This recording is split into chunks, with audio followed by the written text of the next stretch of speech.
Alright, hopefully I've got you in a good spot. I am using my camera to do this video when I usually use my cell phone and then use the feature where it flips the picture around so that I can see on the screen exactly what you guys are seeing.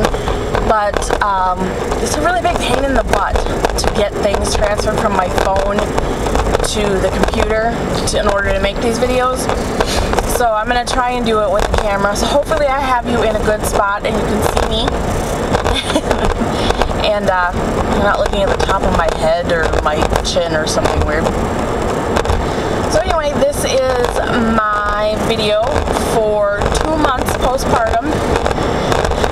Adelia is 9 weeks old and 1 day today, which means I'm 9 weeks postpartum.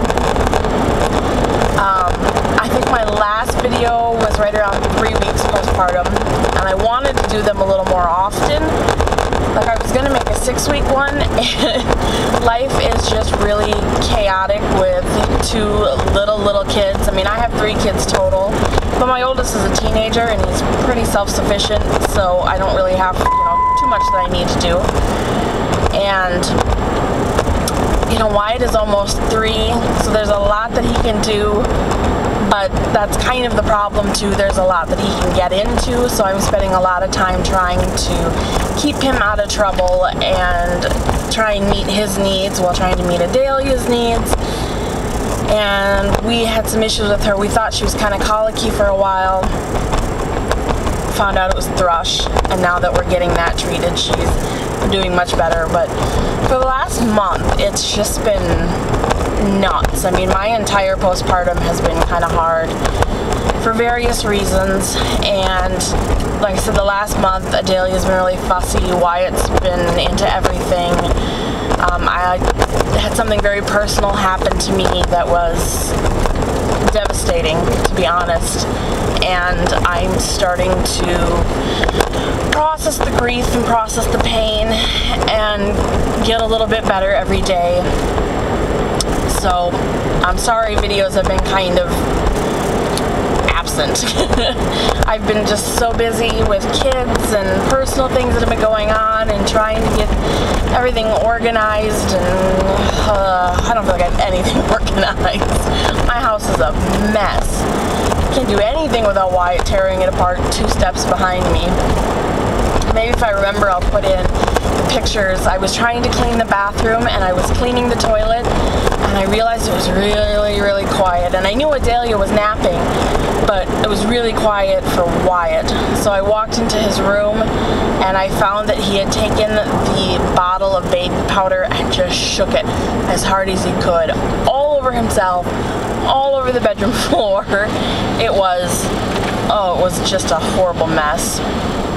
So if I remember, I'll put those pictures in the back or at the end of this video so you guys can see that's just how nuts and chaotic things have been, and why it's kind of hard to get videos out, but we're doing pretty well. Like I said, she was really fussy for the last month and a half. Just nothing made her happy. You would feed her and burp her and change her and meet every need you could think of, and she still would just, and it wasn't like crying, like usually when you think of colic you think of babies like really crying. It wasn't anything like that. It was just her constant fussing, constant and it was, it's maddening because nothing you did made her feel better. Nothing you did quieted her down. And the only time she was quiet was when she was sleeping. And she wasn't sleeping very well at all. She was up every hour to 2 hours at night, and it was awful. She just had her 2-month doctor's appointment, and I brought up to the doctor that I thought she might have thrush because she had these white patches mostly on the underside of her top lip. You can see this white patch, and then a little bit on the inside of her right cheek and on her tongue. But the patches came and went so frequently that I thought maybe it was just milk that was kind of sitting there and not thrush. So that was why I kind of never investigated more into it, and I didn't put 2 and 2 together that maybe it wasn't colic. maybe it was this thrush that was causing her pain, and that's why she was constantly fussy. So the doc looked at it and he said, yeah, that's definitely thrush. I'll give you some nystatin liquid that you just rub on the areas in her mouth 3 times a day for 3 days to 7 days, depending, on how well she did. Do it the whole 7 days to make sure it's gone, but it should be gone in 3 days. So, and it's this weird like cherry banana flavored stuff, and it's yellow banana-y looking, and I don't know. Sometimes she acts like she thinks it tastes awesome, and other times she acts like I'm killing her by swabbing this stuff in her mouth, but it worked really, really well. Her mouth looked better within 24 hours. It was almost all the white patches were gone.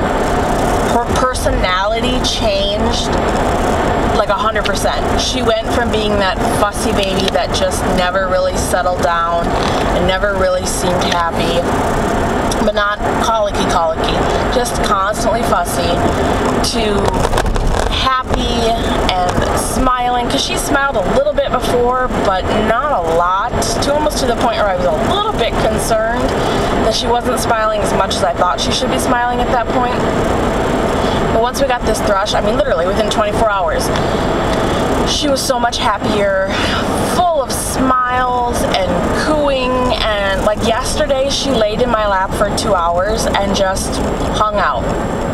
I fed her, I burped her, I laid her across my lap, and she sat there looking around the room, and she was cooing to me, and she was smiling. I mean, she was so close to laughing. Even there was a time when Ethan was like tickling her cheeks, and you would have thought she was gonna laugh. I mean, she was getting so excited. So apparently the thrush is what the issue was. And once we got that taken care of, and I assume the pain in her mouth gone, she's just completely turned around. She's a completely different baby. The only downside has been the poop that comes out of her while on this medication is atrocious. It reminds me of the poop that Wyatt had when I was taking fenugreek for my milk supply. It was this, it reminded me of like butterscotch pudding, but you put too much milk in it, so it was runny. And it had this like buttered popcorn smell to it, and that is the exact same poop that's been coming out of Adelia with this medication for the last, almost week now. And it just stinks. It's so bad. And it's like rotten buttered popcorn, not even a good smell. And I got up one night in the middle of the night, and she had slept this like awesome stretch of 4 to 5 hours. And I get up because she's fussing, and so I go to feed her, and as soon as I walk into their room, I can smell it. And I recognized it and remembered that smell from Wyatt, and it was like, oh no. God, no, it's going to be such a horrible diaper. And it was awful. It was just the worst diaper. But it's a small price to pay for a very short amount of time to have her feeling better and meeting her milestones now. Not that she couldn't before, she just didn't feel like it. She just didn't feel good. So that was a good thing that happened in the end. Her appointment went awesome. She was 10 pounds 2 ounces up from 6 pounds 1 ounce at birth, and she was 21 inches up from the 19 inches. There's discrepancy on whether it was 18 inches or 19 inches when she was born, but so either way, she's gained weight and she's gained length, which is awesome.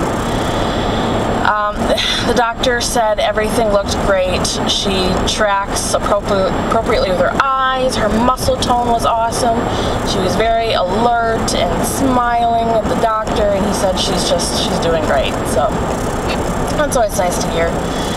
Sucky part, of course, was her getting her shots, but I immunize my children. I think it's very important to immunize my children. It's kind of one of those topics that I feel very strongly about, but will not argue anyone about. So, I stay away from the debates and all that kind of stuff, because that's just my beliefs. That's my kids. That's what I'm going to do with my kids. And you do whatever you see fit with your kids. I'm fine. I'm not going to argue with anybody about it. But that's what I do for my kids. So she got her shots. She was pissed when she got them, but she was fine as soon as I picked her up. She calmed right down, and I'd given her Tylenol, and she never got a fever. She got a little bit fussy that night. I think that was more along the lines of her legs just hurt because she had 3 shots. And the nurse even commented on her having little bitty legs for these big old needles, you know. So I think more than anything, her legs were just a little sore. But she did good. I had my postpartum checkup. I did it at 8 weeks instead of 6 weeks like I normally would, because I had intended on getting the Paragard IUD to use as birth control in order to give us a couple of years to decide for sure whether or not this was going to be our last baby. Pretty sure she's our last baby, but I'm not ready and my husband's not ready to make that very permanent decision. So we decided the IUD would give us the time to really get comfortable with our family and decide if we are going to be a family of 5 or if we're going to be a family of 6. So when I went, I learned, unfortunately, that I cannot ever have an IUD.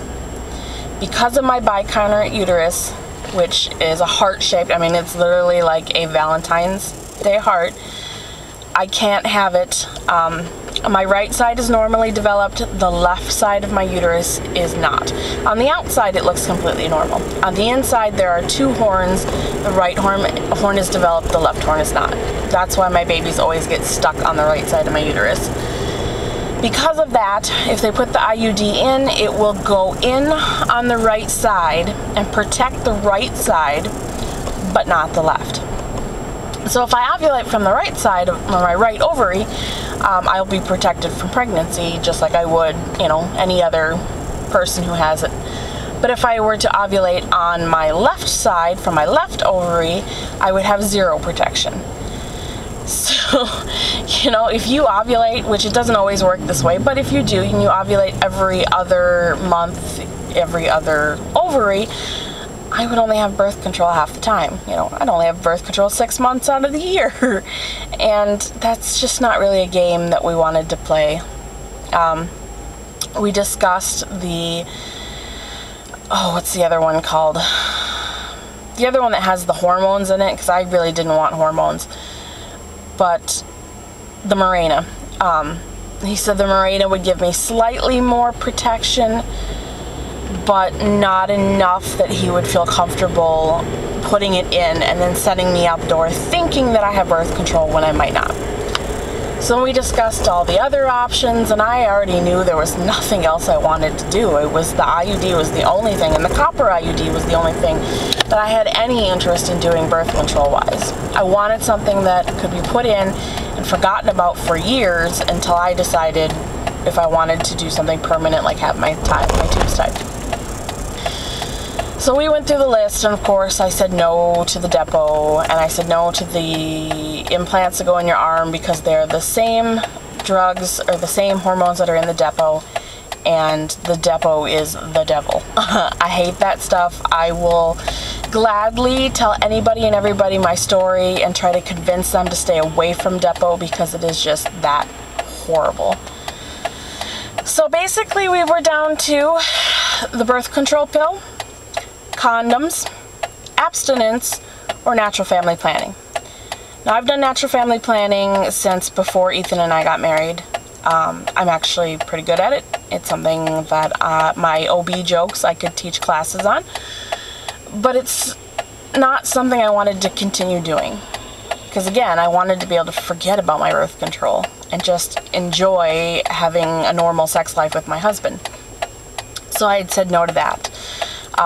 Abstinence, obviously not an option. I'm a married woman. I should not have to refrain from having sex with my husband till I hit menopause. Condoms, really not something either one of us have interest in. Again, long term it was fine a little bit during postpartum, but again, just not something long term, and it's something I have to think about then every time I have sex, which is even more annoying than things like natural family planning with your temping every day. So my only option left then was the birth control pill. Still not something I wanted to do because it's still a pill that I have to remember to take every single day. but it seemed like the best option.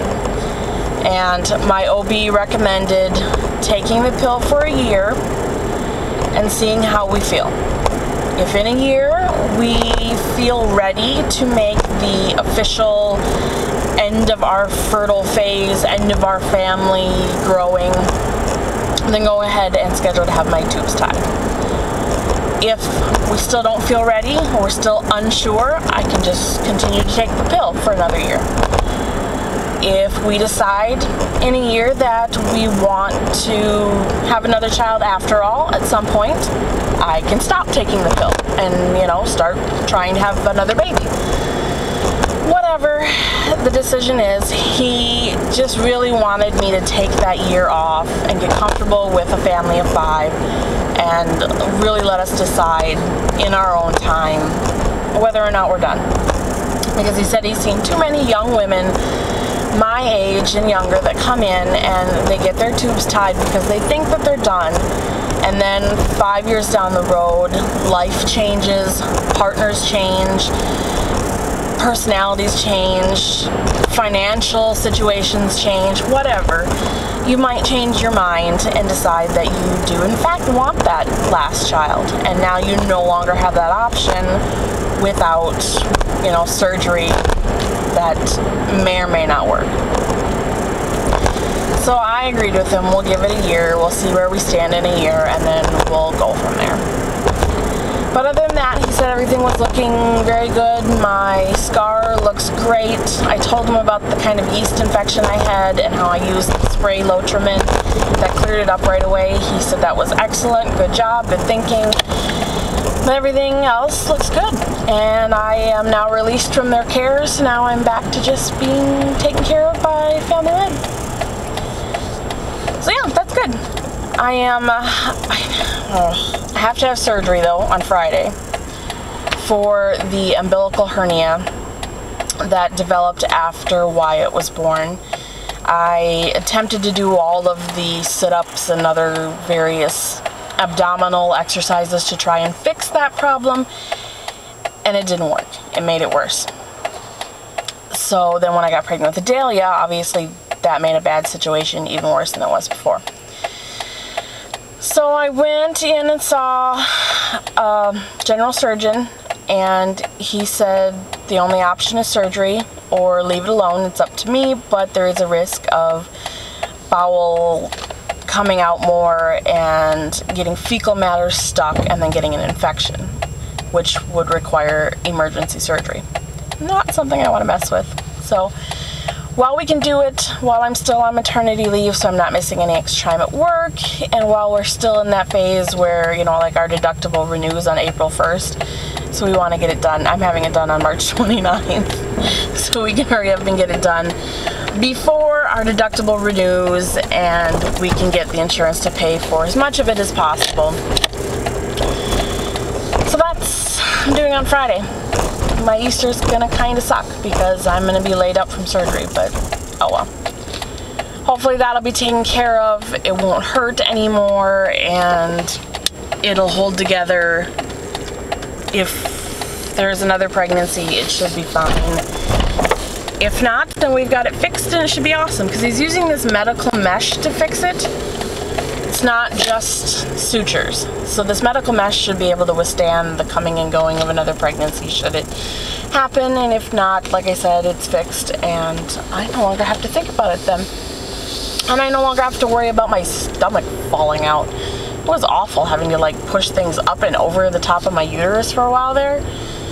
Ugh. Alright, anyway, I'm going to see if you're even still running, because I know this memory card is really small.